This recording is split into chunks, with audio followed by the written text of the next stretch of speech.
The story of the C&O Canal begins long before the construction started in 1828.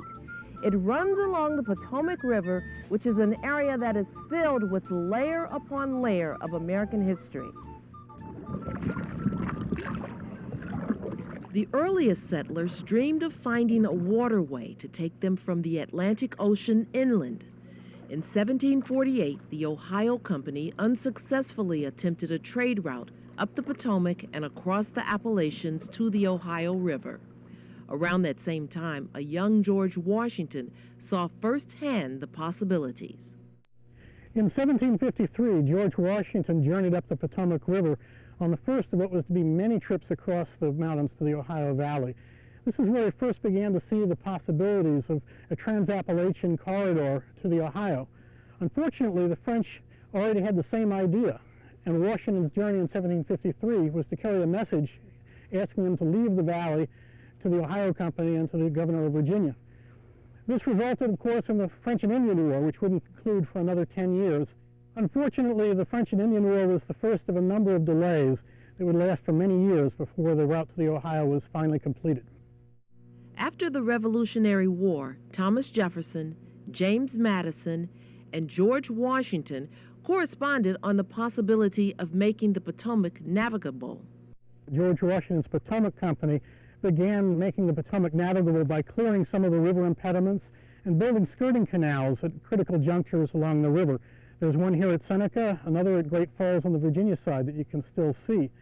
But this was only a minor expedient in the end because the river levels continued to change and the flow of the river was so powerful downstream that most of the traffic was only one way. Sometimes people would build boats up in Cumberland only to destroy them when they got to Georgetown to sell them for lumber, and then they'd walk back upstream to complete the journey. In the 1820s, the success of the Erie Canal spurred on other canal projects, one to the west connecting Pennsylvania and Virginia, as well as one here in the mid-Atlantic states. The C&O Company began work on a canal that was to run from Washington, D.C., along the Potomac and travel more than 300 miles to Pittsburgh. This would be quite an engineering feat. To be able to float boats on a canal, you have to have a steady supply of water, so the C&O Company built 7 feeder dams along the Potomac River. This is the one at Seneca. This is feeder dam number 2, bringing the water in through this guard lock here, down into the canal and flowing on down to Georgetown.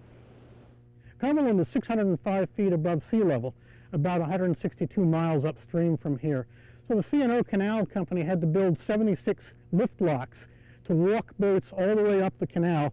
This is one of them at Seneca, Riley's Lock, about 8 feet in elevation, which enabled the canal boats to proceed on a flat plane up and downstream with very little resistance from the distance traveled uphill. Where the C&O Canal Company came to an intersecting stream like Seneca Creek here, flowing into the Potomac, it had to find a solution to cross the stream to enable the canal boats to pass unimpeded. That solution is called an aqueduct. It's kind of a bridge, but it's filled with water so that the canal boats could proceed through here downstream or upstream. This particular aqueduct is interesting because it has a unique feature.